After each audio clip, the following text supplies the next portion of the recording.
Hi, everyone. You are listening to the Rachael Maves Podcast, and I'm Rachael Maves, your host. Today, we are talking to Amy Chen Kulesa, Senior Associate Partner at Bellwether. Amy is a Senior Associate Partner at Bellwether, a national nonprofit that collaborates with education leaders and organizations from school districts and charter networks to foundations and nonprofits to expand their impact on systematically marginalized young people. At Bellwether, Amy has led numerous strategic planning, growth, and improvement projects with schools, networks, and nonprofits. Recently, she has co-led Bellwether's work in AI and served as the lead author for the Learning Systems Shaping the Role of Artificial Intelligence in Education report series. And I have to say it's fantastic. If you haven't read it, go check it out. Amy's career began in the private sector consulting, after which she directed data and strategy for a Boston public charter school. Amy, thank you for joining me today. Thanks. It's an honor to be here. So as I start with everybody on the show, because we really want to highlight and elevate stories and people's experiences, I'd love to hear how you ended up in education. Yeah. I think my path is both informed by my family's history and path as well as my own professional journey. So I was born in the U.S. to immigrant parents who really saw education as their ticket opportunity. And education really runs in my family. My mom, as well as all four of my grandparents, were at some point in their life teachers.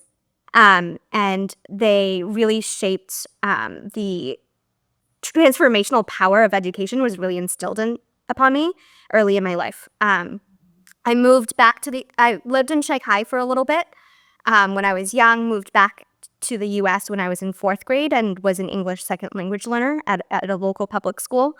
And that experience really taught me firsthand how important education was in opening doors in academics and socially, and the importance of the basic writing, reading, math, critical thinking skills really transformed how I interact with the world. My first unofficial job was actually a teacher. When in high school, I taught painting and drawing to my younger brother and the neighborhood group of kids. And I loved being around kids and helping them and kind of creating the light bulb moment. Despite my kind of early interest in education, I took a different path initially for my first real job, I'll call it. And I studied engineering in college and then worked at private sector consulting. I chose that job because I wanted to learn as much as possible, wanted to kind of see quote unquote best practices in the private sector. And I did learn a lot. I learned financial modeling, how to build PowerPoint decks, how to speak and earn the respect of, chief executives as a young 5'11" female. But after a while, I felt like I wanted more social impact. So that's where I transitioned and did the Ed Pioneers Fellowship. I landed at a charter school called Boston Prep in the greater Boston area. And there was where I learned about some of the systemic inequalities and the systems and structures that surround our education system. I witnessed some of the traumas that influence and experience the students' experiences for the school that I was at. And I also saw really, really stellar and amazing and mission-aligned teachers who are just masters of their craft. Yeah. And that's where I knew education was definitely the place I wanted to spend the rest of my career. Mm.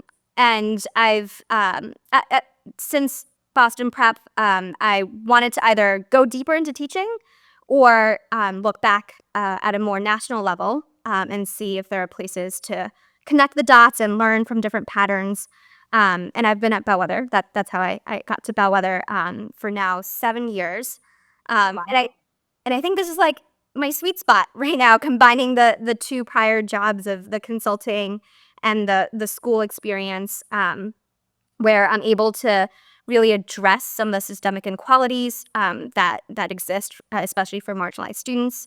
And I'm able to do so with some of the nerdy data and research and financial analysis and stakeholder engagement stuff that I also like to do, and all while working along other smart mission aligned people like yourself. So yeah, that's where I am. I love that. That's fantastic. So I'm curious, like, it sounds like really you had this like draw towards the more systems perspective and lens. What are some of the projects that you've had the opportunity to work at Bellwether that have made that intersection between being able to look at those broader patterns and trends, but then also connecting to your classroom background? Yeah, that's a great question. So at Bellwether, we work across different school type work, nonprofit work, and system type work. The most recent project that I think we've talked about before is around artificial intelligence. And this is a space that's still very much nascent. The technology is there; it's developing, and how it lives at school is still early.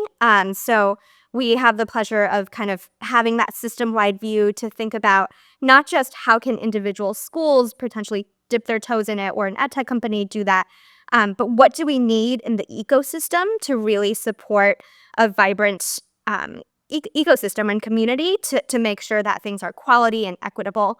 And that may be beyond individual organizations and more at the like when you look across the map, what is missing. Um, we've also done some of this work around like whole child, for example, where we know academics are important, and we also know that social emotional health, mental health, identity, those are also really essential. So we've kind of looked across different exemplars to try to highlight different case studies, and that was work that we did a few years ago with the Chan Zuckerberg Initiative and highlighting some of the system-wide exemplars. I'm grateful to do some of that work because it's fun and yeah. Well, it's such a needed space too in education. I think that that's one of our barriers is finding those places like Bellwether and the work that you're doing that really do elevate the bright spots and best practices and what we can be thinking through for the practitioners that then can take that information and say, okay, how do we make this live within our systems, knowing that this is evidence-based, research-based, and we can get good results for our kids. So it's just fantastic, Amy. I'd love to hear because the AI is on everyone's mind, I'd love to hear like just a couple of points from the research that you found that really stood out to you. Yeah, definitely. Um, so one lens that we've taken was what can be safe and effective for students, and what are some of the enabling conditions for that. So through many conversations, and we've talked to 50 plus experts ranging from school leaders to researchers and academics, to ed tech leaders who are coding and developing the work, to also skeptics who shared real concerns about some of the cautionary tales that AI could do. Um, and some of our key takeaways there, one is that rather than leading with tools, we do recommend leading with capacity building. There needs to be the knowledge, the skills, the critical thinking to decipher what the purpose of the tools should be used for, how it can be implemented with fidelity, how it can be safe and effective, as opposed to just here's a shiny thing, let's test it out. The second key theme that we really tried to elevate and found was the importance of data and the underlying data that trains and informs and fine tunes the model. So any tool is as good as its inputs. So some people say like garbage in, garbage out, and that's very much true with AI too. And what information you feed it, how it's able to process it matters in whether or not the output of the data is quality. And then the last thing that we try to really elevate is around the importance of inclusive design.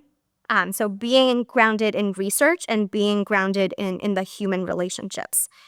So leading with human, leading with what we know, and leading with the history and the wealth of research that we've had. We can still very much learn from that, and that is, if not even more relevant and important to pay attention to in the world of AI. I love that you came back to that and you hit that piece. And that was one that really struck me. And what I appreciated about the way in which you were presenting this information is leading with human. We hear a lot about AI and this almost fear that it's going to replace educators, or we're not going to have that human connection anymore in the classroom. And I see that as being, one extreme. And, and we've talked about this also, Amy. I think the pandemic gave us a really good picture of what that would look like potentially, of not having those face-to-face interactions. And for some kids, that worked great. But for the majority of students, we saw an increase in depression rates. We saw an increase in suicide ideation. We saw a massive impact in mental health. We saw kids who left and never came back and were not re-engaged in our system. We saw a massive decline in performance with standards. So for me, I'm looking at and excited about where are the ways that we can leverage AI that actually allow more time to be able to focus on the things that we need to focus on. So as a teacher in the classroom, connecting with my kids, having a deep understanding of where they are with their learning and where they need to go with next steps, what it is that really excites them, and how can I engage them in a relevant way based on what they're looking forward to. I mean, those are the places where I see AI really having a massive impact. And I'd love just your thoughts as you're thinking through it, because there's a wide spectrum of where people are landing with AI right now. Yeah. And I'm jumping ahead a little bit, but I know one of your question is typically what keeps you up at night, and I do think the polarity of how we think is what sometimes keeps me up at night, and I think you're speaking to that a little bit too, where as we're recording this is the week of it's election week, where our country is quite divided, and this I think applies within and beyond AI and how we're just thinking about things. So I think in ed reform or in education, we often do school choice is wonderful, or charters and vouchers are awful, or we need greater accountability, or we need to remove assessments. And I think that that AI, people have coined kind of the boomers or doomers, where the boomers are really excited and the doomers are, the world is going to end because of AI. And I think that the conversations need to be a lot more nuanced. Yeah. So exactly to what you were saying, it can be true that some students really thrive in front of a computer, and that's able to really personalize their learning. They're able to catch up on work or be ahead on work. It can also be that sitting in front of a screen is not engaging for some people. That's right. Right? And it can be true that AI can help strengthen relationships, to what you were saying, by taking time, taking some of the more bureaucratic paperwork, say, off of teachers' plates. It can also be that it ruins relationships and kind of gets in the way of those authentic conversations if you have AI replacing that.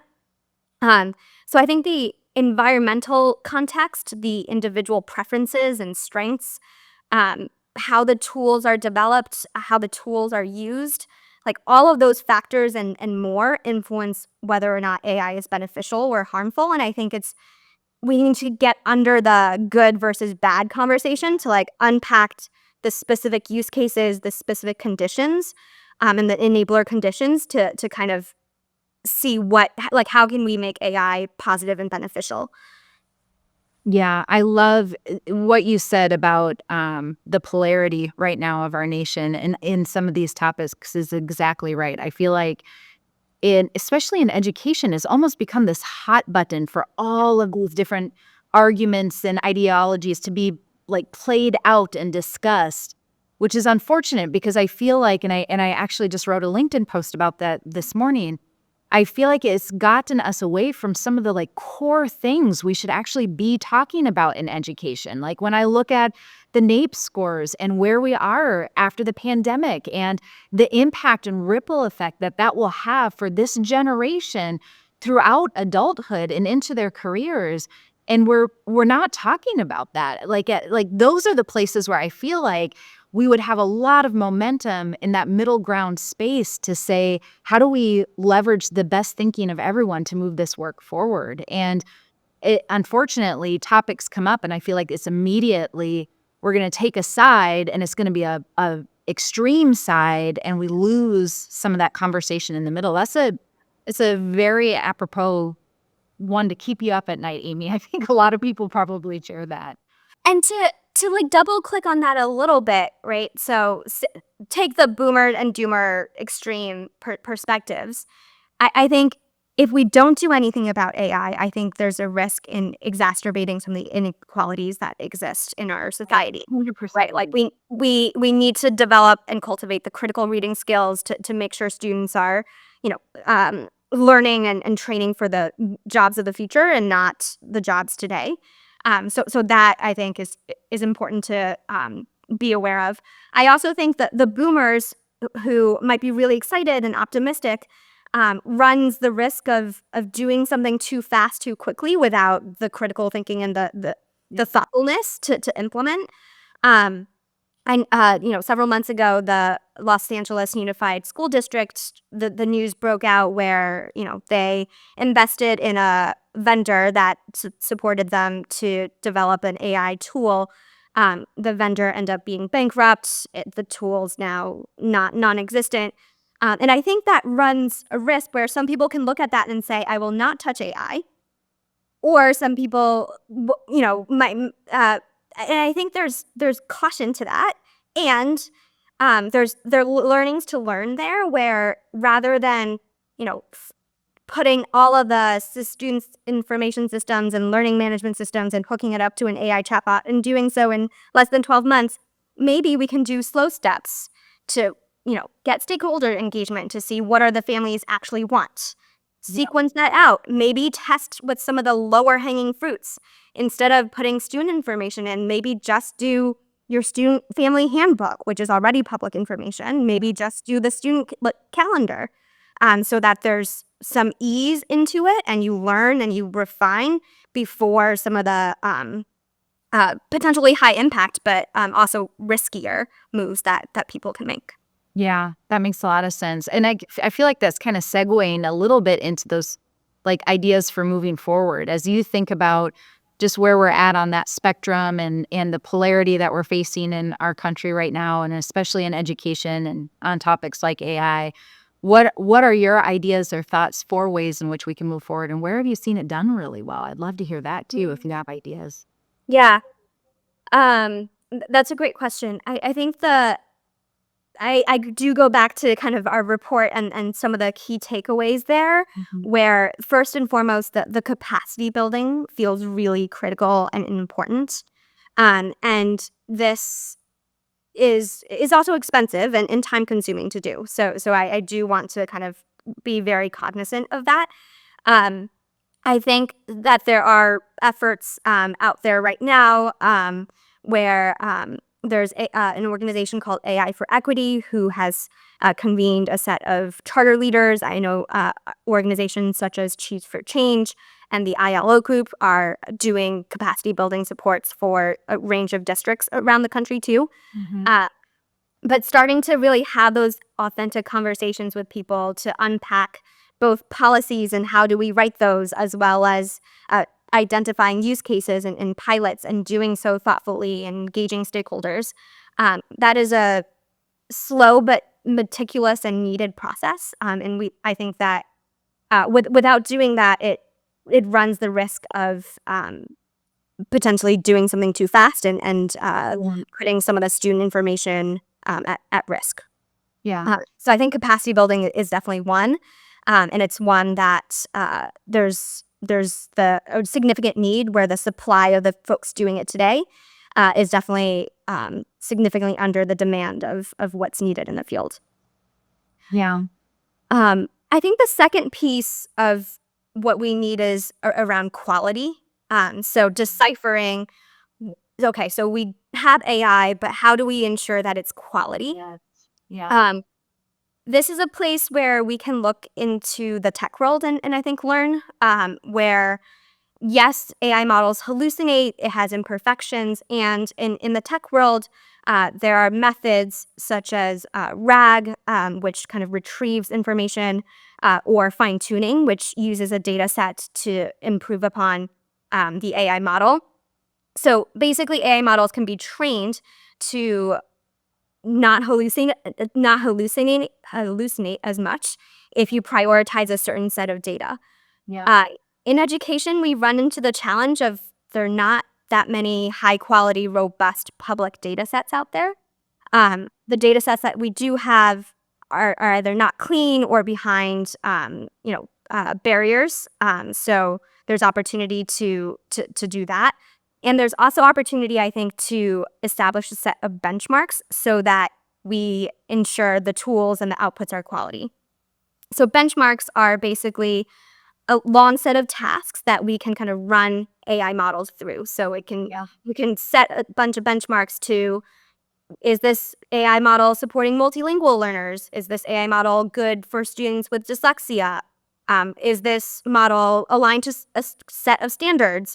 You can have a range of those and have AI models kind of be put to the test, so to speak, and ensure that there's incentives for the tools to be quality and make it easier for the school leaders and district leaders to decipher. Because right now, there's a lot on the market, and things look shiny, and it's likely not the best use of time for folks to dig into all the details. Yet it's important to do so for the sake of students. Yeah, one of the things that I want to highlight for our listeners, especially those who aren't in education, and I think you touched on something earlier, Amy, and as you're talking about these like next steps of ways that we can move forward, I think it's like an important thing to highlight back to. This really can, if there isn't an embracing, and this is just my thinking and opinion, if there isn't an embracing of AI and how do we figure this out, I fully agree that this is going to exacerbate opportunity gaps. And the reason I say that is I feel like we learned this lesson in education and technology.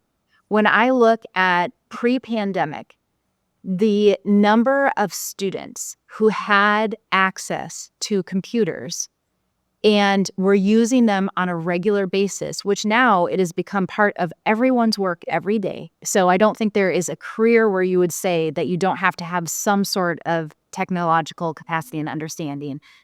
The gap between students who live in wealthy areas and wealthy school districts that were committed to technology compared to students that did not have that same access is massive. And so we had this already gap in technology that I don't think anything short of a pandemic would have forced technology into the classroom for all kids, which I think is like one of the very few silver linings that I think came out of that time. But I see the same thing now with AI. Like, I don't see AI going away. I don't see it ever becoming something that just phases out. I see it, we will learn as a society how to use this, and it will become part of the way in which we engage. And if education doesn't align and figure out how to do this effectively, then we're going to create those gaps all over again. Yeah. What you said really resonates, and it makes me think two things. So I do think in conversation, many folks compare AI to personalized learning and say, personalized learning didn't work, AI is not going to work. I do think, unlike personalized learning or ed tech trends of the past, AI to me feels different in that it's way more ubiquitous. Whether you like it or not, AI is being pushed on you. And Google results now have AI. Probably in the very soon near future, like shopping experiences will be AI integrated. So whether or not you have AI in the classroom is not necessarily an option anymore. Furthermore, it impacts the skills that the students need, because jobs will incorporate AI, corporations will do so. So for us to be nimble and to be responsive to the changing environment and set our students up for success, I think we need to consider at least the impact of AI. I also think in our world where we most care about the marginalized students, we often talk about gap closing, and we sometimes talk about it with a fallacy, assuming that the target is static, and say, the less resourced students are trying to catch up to the current well-resourced students. But the world is more dynamic than that, right? The well-resourced students are also continuing to improve. Those schools are continuing to innovate. So we don't just need to catch up to today, but we need to catch up to where they will be 3 years from now and 5 years from now. And I think that's another reason why we can't just ignore AI. Yeah. And I have to do just like a practical application because I was actually talking to my sister about this. I don't think we've really grasped yet the way in which it can help kids and even families. So Amy, I'm not a math person. I can't remember if I shared this with you or not. My background, I was an English teacher. And, when my kids come home and they're all in advanced math classes and they're stuck on something, I'm like, sweet, I have no clue, like where to even start with you. But I use ChatGPT often and was able to put the question in for her and then prompt it similar to what we've seen in Conmigo to say, here's the question I'm trying to answer, walk through step by step, but do not solve the problem for her. And so then it went through, and it was a really quick, easy prompt to be able to write. It went through with her sitting next to me. She's looking at the steps and then catches her mistake of where she was not correctly solving the problem. And as soon as she saw it, she was like, oh, this is what I did wrong. And then she was able to solve it. And then, because I want to test her understanding, I asked ChatGPT to create another problem like this one, but not to provide any steps. Because I wanted to see, did she really understand and can she apply that learning now in another setting? And she was able to do it. But there's little things like that I think we can leverage in a whole different way that also assist families that are still like, what do we do and how do we help our kids understand when we don't have the understanding ourselves to be able to support them. Yeah. I would say, I think this highlights that you are a good parent and a good teacher in that you did two things really well there. One, you asked it not to give the answer because it can give you the answer. And in that case, it deteriorates the learning. So that is a possibility and very, present thing that can happen and will happen. So that is key number one. And then two, you repeated it and kind of gave your daughter and the tool, asked the tool for more practice. Again, I think those type of skills and way of thinking is exactly what I might mean by the capacity building, so that educators are aware of the possibility of what's good and also know to not just stop short of that one question, to not just stop short of that, that answer, but to use it to engage in the skill development and the critical thinking. Yes.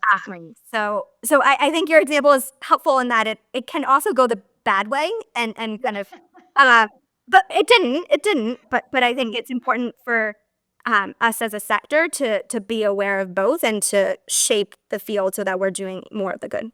Yeah. So final question, Amy, as we wrap up this episode, what question in education are we not asking that we really should be? Yeah.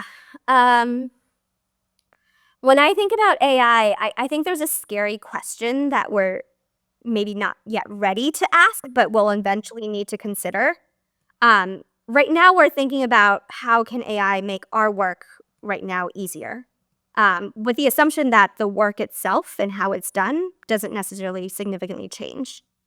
But I think the more transformational, scary, exciting question, perhaps, is where might AI actually dramatically change the underlying way we do work?